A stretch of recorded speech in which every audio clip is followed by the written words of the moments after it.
Hello students, today we are going to do question number 2 of your exercise 1.2 in NCERT book, right? In my first video we have covered question number 1 and now we are doing question number 2. What we have to do in question number 2, we have to find the LCM and HCF of following pairs of integers and then verify that LCM into HCF will be equals to product of two numbers.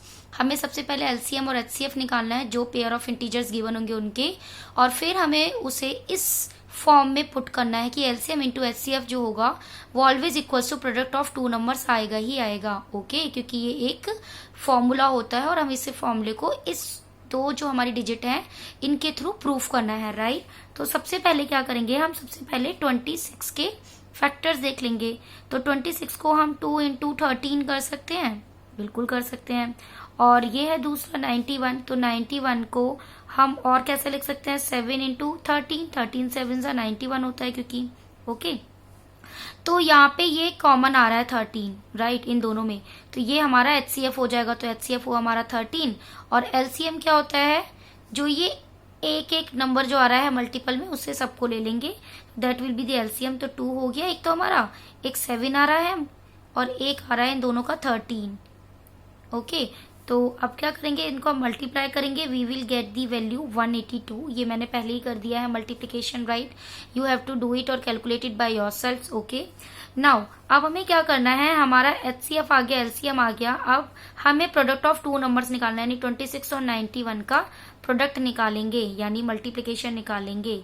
So product of numbers क्या होंगे हमारे, product of numbers होंगे हमारे 26 into 91 and it will B 2366. Okay, and ये आ गया हमारा product of numbers.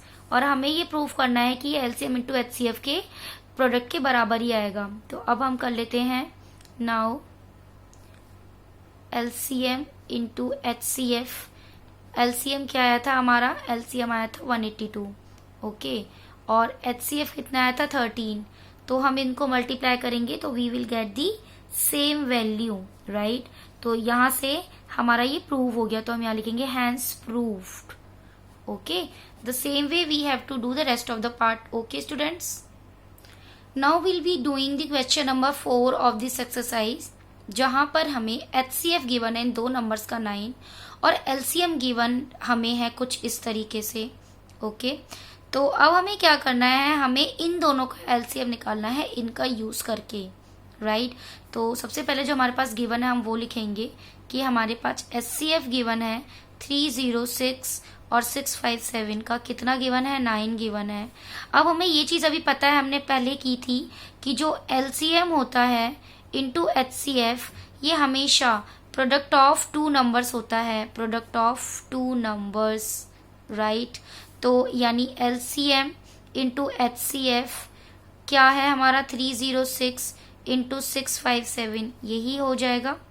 Okay, तो 306 और 657 जो है इनको मल्टीप्लाई करेंगे, राइट? अब ये क्या करेंगे, हम LCM को यहीं रखेंगे क्योंकि LCM निकालना है, HCF को इससे डिवाइड कर देंगे. तो it will be LCM is equals to 306 into 657 upon HCF. ओके, अब क्या करेंगे, 306 इंटू 657, HCF की वैल्यू क्या थी हमारे पास, 9 थी, 9 पुट कर देंगे. ओके, अब हम इसे कट करेंगे, then we will get value 22338. Okay, तो ये हमारा LCM होगा. Through this way we can solve rest of the questions students. अब हमारे पास नेक्स्ट क्वेश्चन है, question number 5, that we have to check whether 6 raised to power n can end with digit 0 for any natural number n. तो हमें check करके बताना है कि 6 की पावर जो n है, n की यानी कुछ भी वैल्यू हो सकती है, 1 2 3 any number can be there in place of n, क्या वो डिजिट 0 से एंड होती है किसी भी नेचुरल नंबर n के लिए. ठीक है, तो हमें ये पता है कि कोई भी नंबर अगर 0 से एंड होता है तो वो आपका 10 से जरूर डिवाइड होगा. ओके, 10 से डिवाइड होगा ही होगा, चाहे वो 20 हो चाहे वो 30 हो, वो आपके किससे डिवाइड होंगे, 10 से जरूर होंगे, चाहे वो 20 हो 30 हो. ठीक है, तो 0 है तो ये 10 से डिवाइड होगा ही होगा. ओके, तो अगर 10 से डिवाइड होगा तो उसके फैक्टर्स क्या क्या बनेंगे, 2 इंटू 5 बनेंगे. तो हम ये लिख लेते हैं, हमें लिखना कैसे है, how we have to write कि if any any number ends with 0, it will be divisible by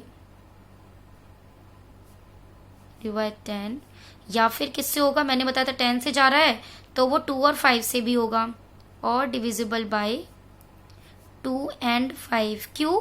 क्योंकि 10 के फैक्टर्स 2 into 5 हम कर सकते हैं।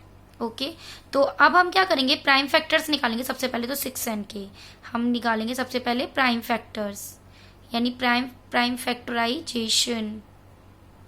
ठीक है, किसके? 6n।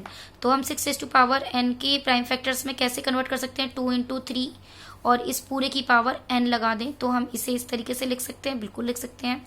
अब हमने यहाँ पे ये देखा कि यहाँ पे हमें 5 जो है वो नहीं दिखाई दिया, 2 और 3 के अंदर हमें 5 नहीं दिखा, क्योंकि हमने अभी देखा था जो 0 डिजिट होती है, अगर किसी भी नंबर में 0 डिजिट होती है तो वो आपका 10 से डिवाइड होगा, 10 से डिवाइड होगा यानी वो 2 और 5 से भी डिवाइड होना चाहिए।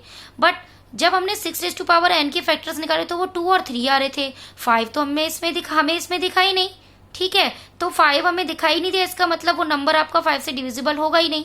ठीक है, तो 5 से डिविजिबल नहीं होगा तो हम बोल सकते हैं कि 6n जो है वो कभी भी डिजिट 0 से एंड होगी ही नहीं। ओके, तो हम लिख लेते हैं, इट कैन बी ऑब्जर्व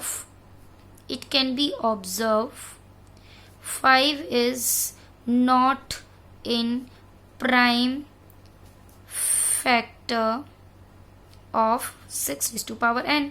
5 हमें इसमें दिखा ही नहीं, but as per the rule जो हमने जाना था कि अगर 10 से डिवाइड होगा तो 2 और 5 फैक्टर्स आने चाहिए थे, बट यहाँ पे तो 5 आया ही नहीं, तो हम यहाँ कह सकते हैं hence for any value of n, 6n जो होगा वो कभी भी will never be divisible by 5। तो हम कह सकते हैं therefore 6n cannot end with digit 0। ठीक है, तो इस तरीके से हमें क्वेश्चन करना था।